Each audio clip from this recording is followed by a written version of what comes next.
Shalom, shalom, la paix dans les cœurs. Bonjour chers frères et sœurs, bonjour chers tous. Ici c'est la voix du berger Raphaël, votre frère, le béninois. J'espère que tout le monde se porte bien. Gloire à Dieu, au plus haut des dans les cieux et paix sur la terre aux hommes qui l'aiment. Il y avait une histoire biblique qui parlait de Jacob et d'Ésaü, où Ésaü, en quittant la chasse, avait tellement faim. Il a demandé à ce que Jacob lui donne à manger. Ils étaient jumeaux. Maintenant, Jacob faisait comprendre à Ésaü, je ne vais pas te donner ma nourriture, sauf si tu me donnes le droit d'aînesse. Et puis, Ésaü disait, à quoi ça sert?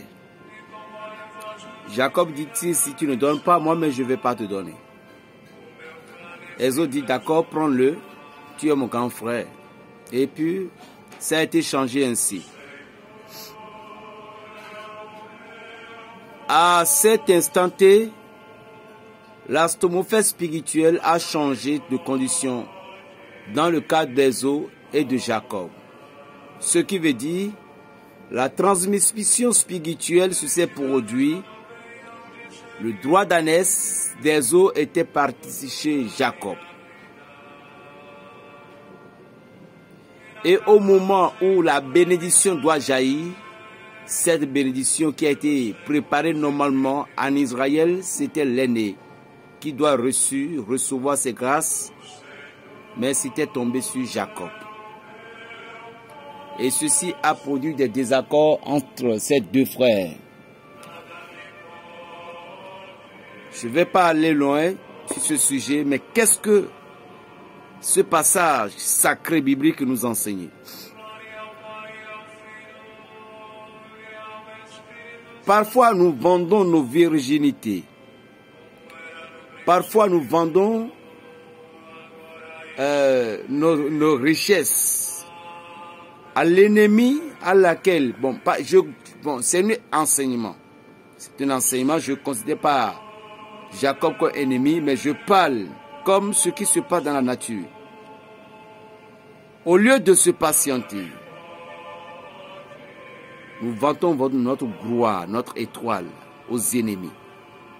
Je dis et je répète bien, ce n'est pas tous les rituels que vous voyez sur les réseaux sociaux que vous allez pratiquer.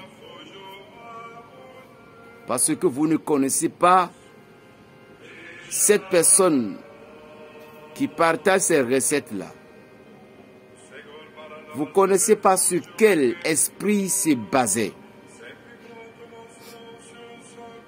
Chaque rituel donné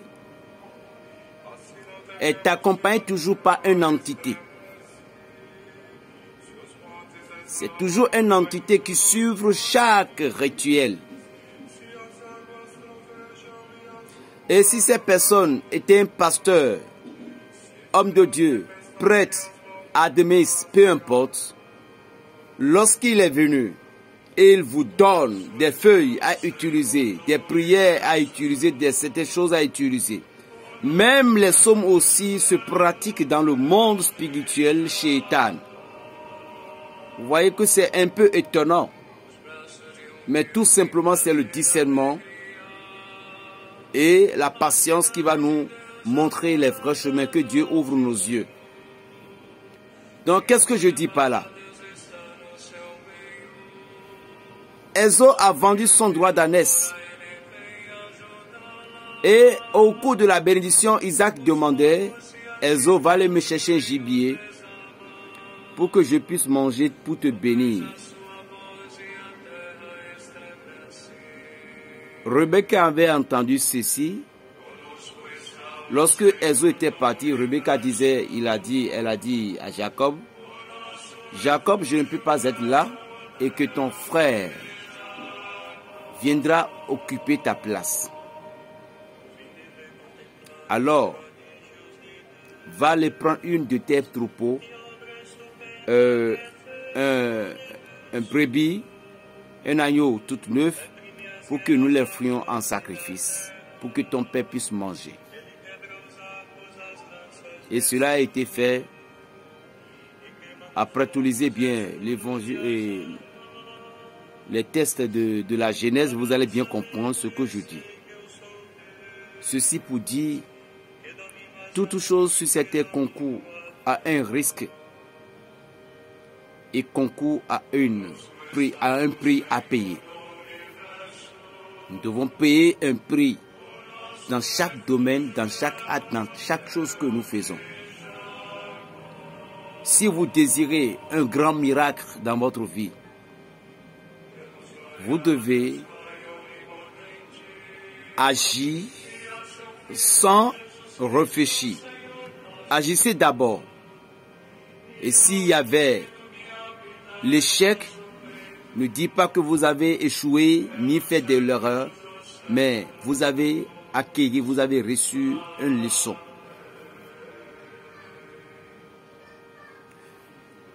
Jacob ne devait pas aller prendre cette bénédiction. C'était un risque.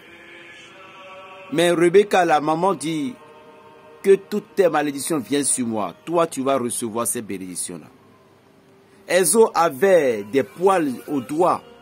La maman a fait tout possible avec la peau de l'agneau pour placer à ce que Jacob puisse avoir cette poêle aussi. Jacob a risqué pour pouvoir les prendre une bénédiction. Si vous voulez gagner quelque chose, si vous voulez arriver dans votre vie, croyez-vous que des gens que vous voyez aujourd'hui, Dieu les a bénis, ils ont dû réciter un psaume, psaume 1 tout simplement. Ils ont dû pratiquer ou bien ils ont dû purifier avec de l'hysope simplement. Non, ils ont dû prendre des risques dans certaines choses. Des risques qu'il ne faut pas tuer un mouche, des risques qu'il ne faut pas envier son prochain, des risques qu'il ne faut pas éliminer la vie d'un individu pour passer dans le sang pour aller récupérer, mais des risques pour dire ça passe ou ça casse. Toute chose dans la vie concourt au courage. Si vous ne faites pas un sacrifice de vous-même, si vous n'agissez pas quelque chose, un don de vous-même, vous allez toujours rester là, à pleurer et à pleurnicher. Vous devez faire tout possible pour avoir la possibilité, le courage, à pouvoir affronter la peur qui est entre vous. Si vous voulez faire quelque chose, et puis vous avez tellement de questions dans votre esprit, la chose que vous allez faire ne marchera jamais. Ça ne marchera pas.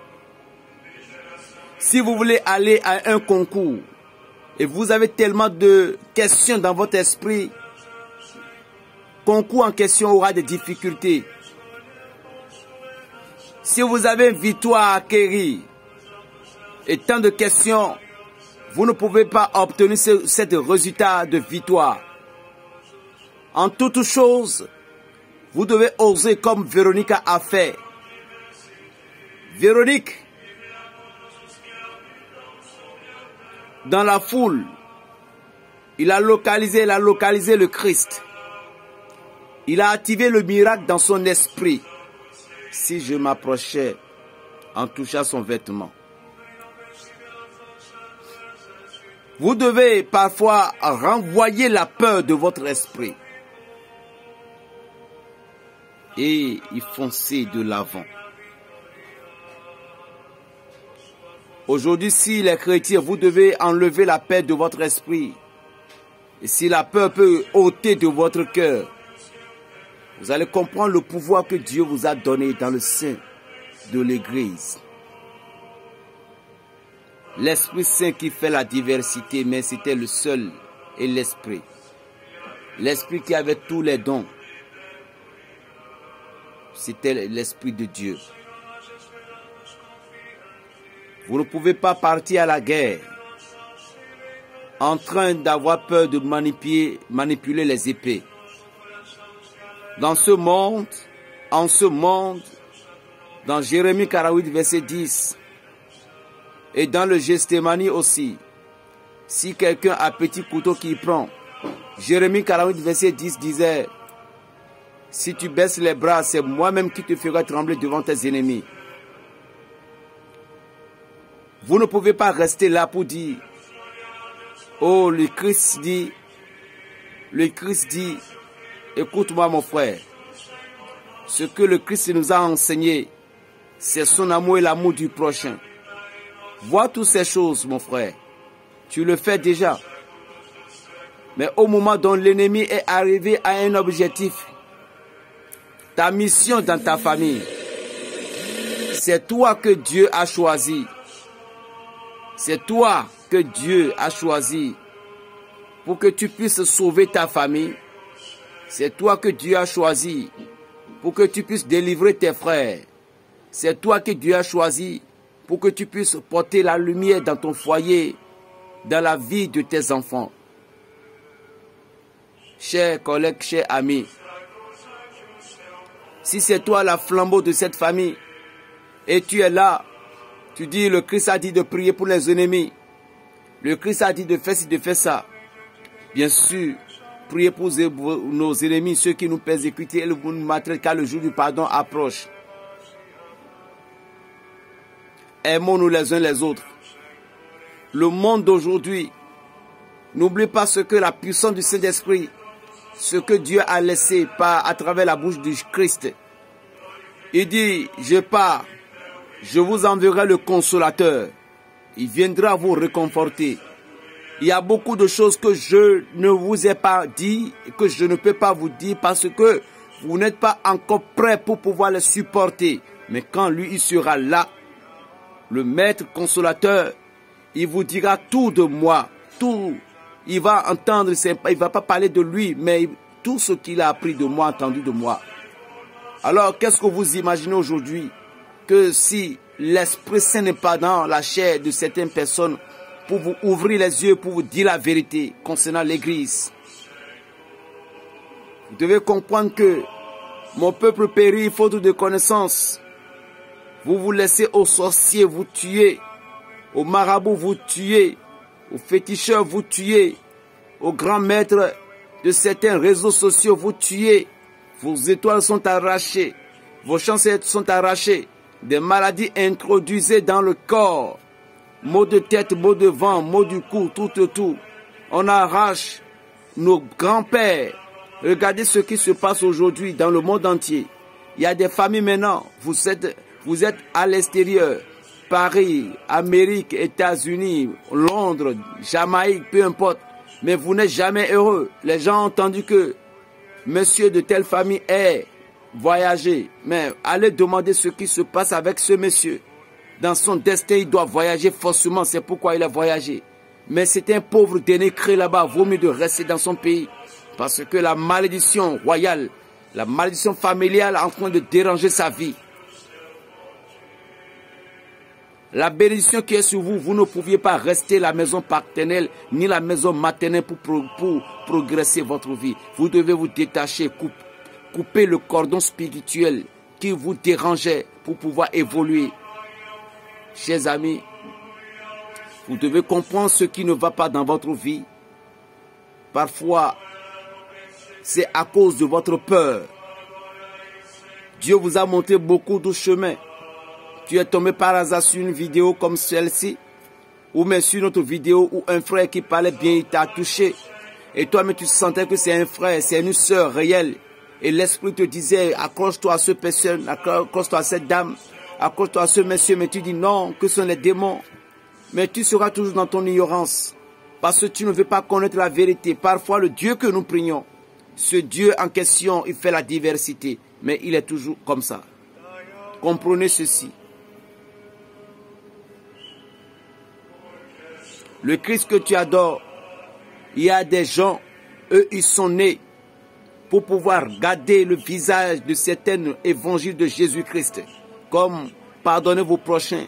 Vous croyez que ces gens sont encore plus méchants que nous qui donnent des ordres directement pour dire que nos ennemis soient éliminés, que nos ennemis soient pourchassés. Ces gens qui pratiquent le silence, qui ne parlent pas, quand les ennemis les offensent, qui ne parlent pas, ces gens, hey, ils sont plus dangereux que nous qui parlent. Parce que leur puissance se dépasse. Ceux qui connaissent le secret de la pratique du silence, ne pas répondre aux ennemis. Quand leur Dieu veut se venger, c'est pas du tout joli à regarder. Ces gens-ci, Dieu les a préparés à part parce qu'il a été dit que avant que j'envoie mes enfants sur la terre, mes messagers sur la terre, je prépare leur cœur. D'autres avec, je couronne certaines personnes leur cœur avec mes couronnes d'épines, ma couronne d'épines. Et ils sont prêts à supporter tout. N'oubliez pas, dans le temps de David, David était un guerrier. Mais dans le temps de Salomon, Salomon était un homme simple, mais rempli d'intelligence, et ses ennemis viennent s'incliner devant lui. C'est ce que Dieu t'a donné que tu vas utiliser pour garder ton peuple. C'est ce que Dieu t'a donné que tu vas utiliser pour garder ta famille. C'est ce que Dieu t'a donné que tu vas garder pour évoluer dans ta vie. Alors ne reste pas là en train de dire à chaque moment, Dieu a dit, Dieu a dit, Dieu a dit. C'est Dieu qui a dit que tu as laissé ton mari partir, ta femme partir, tes enfants abandonnés. Tu avais l'opportunité, il suffit de faire 2-3 choses pour que celle-ci peut rester. Regardez aujourd'hui des hommes de Dieu grands, leurs foyers ils sont brisés. Or, ils avaient des opportunités en faisant des démarches un peu pour que leur foyer puisse rester instantané. Croyez-vous que Satan veut la paix de vous? Vous qui pratiquez la religion, vous qui êtes pasteur, berger, peu importe. Réveillez-vous sur votre foyer. Réveillez-vous sur votre vie spirituelle. C'est l'homme qui complique la situation de Dieu dans la vie de l'être humain. Jésus n'a pas donné toutes ces consignes que nous aujourd'hui, il y a des gens, il y a des chrétiens aujourd'hui, nous pratiquons la loi même plus que le Christ lui-même.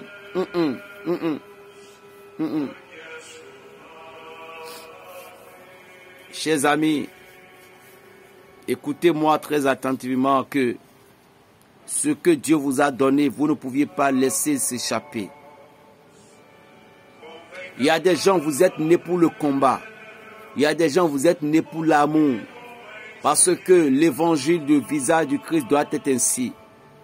Et l'Esprit Saint vient, il fait toujours son travail dans le cœur des âmes des autres. Ouvrez les yeux, chers amis. La bénédiction ne vient jamais 2 fois.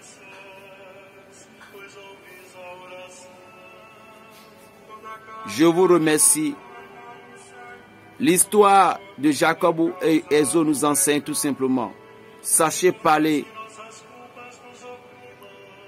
Sachez faire des alliances. Vous faites trop d'alliances. Si tu m'as fait ci, je te fais ça. Si tu m'as fait ci, je te fais ça. Et ces entités le prennent. Il y a des moments donnés, il y a des jours qu'il ne faut pas prononcer certaines paroles. Vous ne savez pas. Tout ceci devient des obstacles dans votre vie. Réveillez-nous, réveillez-vous, chers amis. Et pour finir, si vous êtes encore dans la maison paternelle maternelle, vous devez savoir que votre bénédiction ne peut pas progresser. Plus 229, le 95, 26, 41, 46. Paix dans le cœur. Berger Raphaël, shalom.